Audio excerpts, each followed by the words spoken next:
Welcome into We Are Soccer. Today we're talking with Kevin Robson, Hoosier Army TST 7v7 head coach. You guys are heading down for your third year, but before that, welcome in, coach. Welcome in, Kevin. Hey, thanks. Yeah, we're it's go time, man. We're getting pumped. June starts June 4th and yeah, we'll get down there June 2nd. So boys are chomping at the bit to get down there. Awesome. Third year heading down there. You guys Yeah. last year won every game in the group stage, and you end up losing to the eventual champions, La Bombonera, who were really good. You gave them a game though. What did you learn last year and the year before that you think you can kind of change a little bit taking into this year's tournament?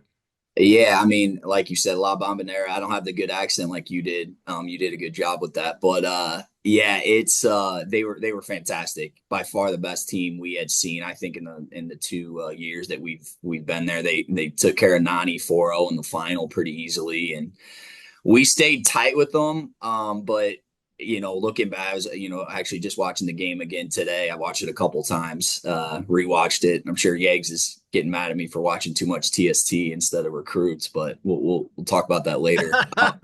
But yeah, it's they were really good. I thought, looking back, I maybe think we should have went to a two front to just get more pressure on the ball because when we got deep, I mean, they're just so programmed and they have so many good patterns and they're all indoor guys. So I just thought we got way too deep, especially in the second half, and we just didn't have the legs. The legs went when we didn't have our legs that night, and it was a tough matchup. But I think a two front could have helped us a little bit more looking back. So some learning lessons coming out of there that you can use moving into your third year in the tournament here, and obviously with three group games, though you gotta conserve a little bit there in order to be able to use it later on in the tournament.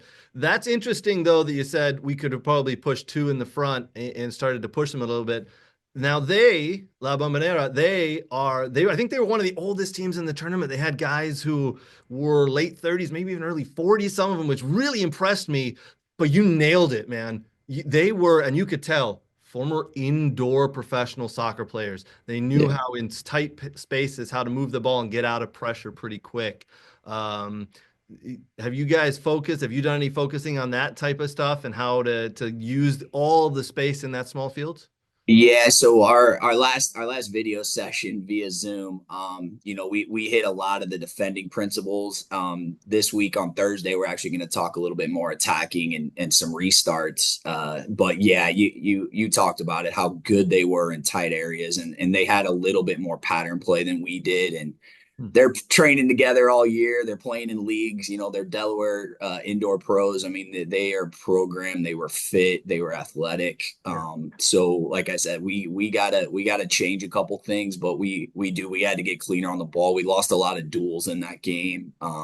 They came out with some 50-50s that we typically find a way through that could have led to some extra attacks for us. And those are the small margins in that game. Obviously lost 3-1, but we did have some moments where we could have plucked a result, but they were by far the best team, deserved to win the game and the tournament. All right, so soccer seems to be obviously the main focal point, but the friendship and the bonding and the networking and the fun and I'll say it, a little bit of the beer drinking and the partying. How is No, that? Like I not haven't been, but I hear it's so fun. yeah, you got to get down there, man. It's the soccer. It's just a festival of soccer and games. From 9 a.m. till 11 p.m.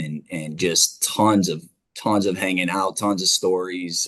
The soccer's, you got stars, you got McAfee and Watt and JJ Watt, and Chris Paul hanging around, just talking to people. It's just a fun event, and there's obviously some big time soccer down there, and the camaraderie with getting to watch and coach our guys again. That I've had the opportunity to coach a lot of these guys, and it's just you couldn't ask for much more. And I talk to people that they're just like, this is the best sporting event I've been to live, which I'm like, wow, like I didn't think it would come into that, but that's what people say about it. So yeah, I, if you get a chance, I need to it's get pretty there. cool. Yeah, I get need down to there get there. and just hang out and celebrate the game, man. It's a great time. That's what it is. It's celebrating the game. That's why I absolutely love TST 7v7. It's a phenomenal tournament. There's people who are getting into the sport. There are people who have retired and coming back to play. There's teams all over, all ages across the board here, and I love it. Also, there's a women's side, and that was phenomenal as well. Now, let me ask you a question real quick. Biggest star that you bumped into, you got a picture with, you talked to, that you're like, wow, that dude's cool. Who have we bumped into that you're like, that's my guy? Yeah, I kind of just name dropped him, but it was CP3, Chris Paul. I Yeah. mean, he's like he owns the event, so he's he invested a lot of money, a lot of time into this thing, and man, he's like I want to get him out there and play, but like he's just the type of guy that you meet for the first time and you think you guys are boys for he's just got that engaging personality to him, so. He was awesome. And McAfee, after we played him in the semifinal, or sorry, in the quarterfinal, and we beat them 1-0 to advance. They bunkered in pretty good. It was pretty funny how they were Yeah. dead. I mean, they had no legs left. They had an older roster, and but they did a hell of a job of keeping us off the score sheet until obviously TST time. But McAfee, like, what a guy, man! Like, he's another guy that you're just like. And he hung out to, we shared Indiana stories because he's an Indiana guy and played for the Colts and all that. So he's really cool guy and he loves soccer. I mean, Yeah. he's a huge advocate for the game, and he'll talk about his team, on his show, and but that's a different. And then AJ Hawks is sidekick, and Yeah. he's a good guy too. So yeah, name drop him a little bit. I feel but Oh man, it's all good when you're there and bumping into those guys. Yeah, You yeah. got to do it, man. You got to do Yeah, it. All right, it now was fun. let's talk about your team a little bit. A couple new players. Your squad is solid, man. You guys got Yeah. players in the last 10 or 15 years that are just solid players. The team this year, how do we feel about it? And who are you looking forward to really putting out on the field and letting them do their thing? Yeah, we picked up some really nice pieces. Just retired pros, Dylan Mayers, who had a hell of a career in the USL, and Richard Ballard, who and two more IU guys. So we only have two guys that did not play for Indiana on the current roster. Eli Zamora and Skage Simonson, both really good pieces that we picked up that were, I guess, non-IU guys, but we'll consider them honorary alums for the weekend. But yeah, Dylan Mayers and Richard Ballard. Jerisa Linvey, I think, had the second most goals in the tournament last year, and Nikita Kotlov. I mean, we last film session, I was just like, guys, we got to get these guys the ball, and everybody on the team knows that those are our playmakers. And then, the heart of the team, Grant Lillard and Jacob Bushu. I mean, those guys are what make us tick. And then CeeLo was MVP of the tournament in goal. So I think he gave up the least amount of goals in the entire tournament. So yeah, we got a really solid team. We're gonna miss Frankie Moore. He's life gets in the way of this tournament. He's got a wedding he has to go to. He's big time loss for us, but we'll have him back next year because he was our captain. So that's a big loss, but we got other guys ready to step up. But our roster is really excited about it, really deep. Nice. And how much does Coach Yeagley play in this? Because he's the general manager. Is he helping recruit to bring in these new guys? And does he go down and have a little fun with you guys? Because obviously, Yeah. Indiana University, you guys, just so everybody's aware, everybody has to be aware if they're watching this video. IU has one of the most celebrated soccer stories in the country. You guys have so many trophies, 8 national championships, all the rest, Big Ten titles. You're one of the best universities men's soccer teams every freaking year. And I say that with love, Thanks. being in the Big Ten, but being a Michigan State guy. Yeah. And you're representing us, so I'm very happy. But how much does he play in this, and how much fun does he have? And it obviously takes away a little bit from the work you do as the associate head coach with him during the summer here. Yeah, we actually rebranded him as the chairman, so he's now the chairman of the team. But yeah, he's it's funny because he's like, I'm not coaching, and then when we get out there, he'll get his coach voice going. So I always laugh about that. We're like, Yags, I thought you weren't coaching. We always give him trouble.